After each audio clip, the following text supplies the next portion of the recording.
I did want to visit with you a minute about the new directions that the Restorative Justice Ministries is taking in our association. I know our community ministries team has just finished doing a big study, lots of research, lots of meetings and talking, and I was curious to hear how that's coming out.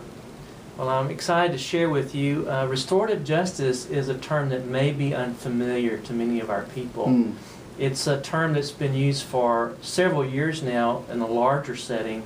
But for us, it's not been used because for many years, our efforts in the community have been really confined to a jail ministry, in which we would have volunteers from our churches on Sunday afternoon go in and essentially preach to the inmates at the McLennan County Jail on Highway 6.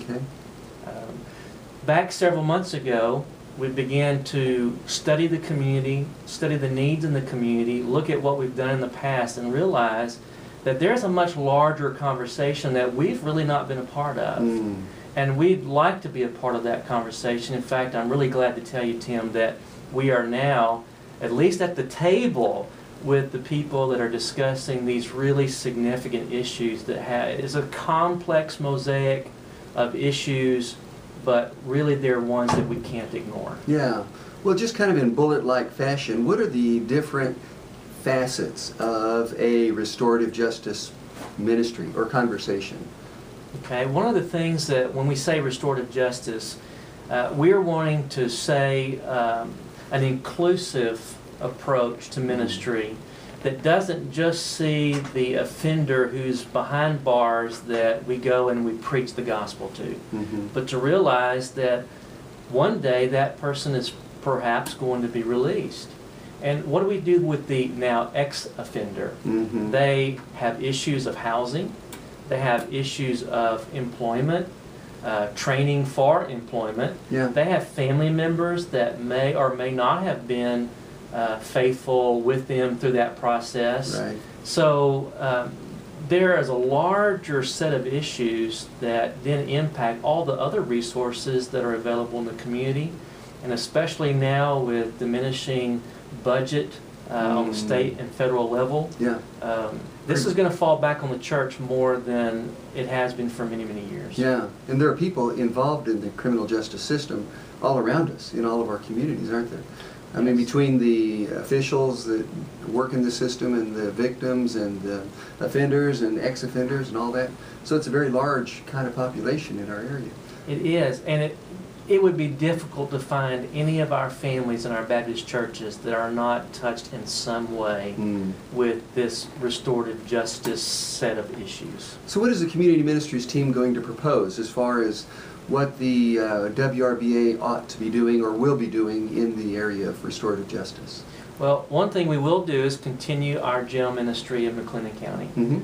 We're going to be more intentional about orientation for those that would volunteer.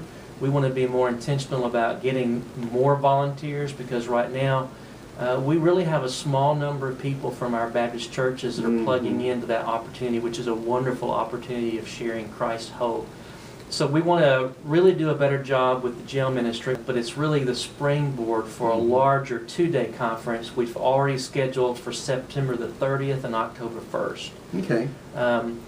In these conferences, we're bringing in key personalities that can share with expertise and experience the kind of issues that we need to be aware of and that we need to grapple with on the local level. These are really top-shelf people from what I've been able to see on the programs and so forth. Folks that are recognized nationwide as leaders in understanding what's going on in the criminal justice system and our communities related to that and how to prevent recidivism. What is just one of the main speakers in the May meeting?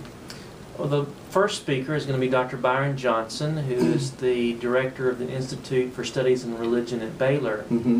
Is just releasing a new book called More God, Less Crime, and he'll be the first speaker. There'll be a respondent to his presentation who is from the Northern Illinois University Center for Governmental Studies. He's making a long trip to be with us in Waco, Texas. Our second presenter is going to be Belinda Honey, and she's an ex-offender. And she'll be sharing from a very personal experience these issues. And respondents will be William Siegman, who's the Director of Adult Probation for McLennan County, and Nilsa Latimer, who is the Director of the House Where Jesus Shines. which is one of the efforts in McLennan County of providing housing for ex-offenders. The last presenter is going to be Mike Doyle. Mike is the CEO of Cornerstone Assistance Network in Fort Worth, and he's going to be presenting a model to consider, a model of how we could go about addressing these issues in a more intentional way. And we're excited the respondents to that will be Elizabeth Darling, who is the director of the One Star Foundation, the governor's faith-based initiative in Texas, and Virginia Dupuy, former mayor of Waco. Awesome. So how do people get in touch with you, or who do they get in touch with if they want to volunteer at the county jail on Sunday afternoons, or if they want more information about these conferences? It would be very easy to contact us by phone.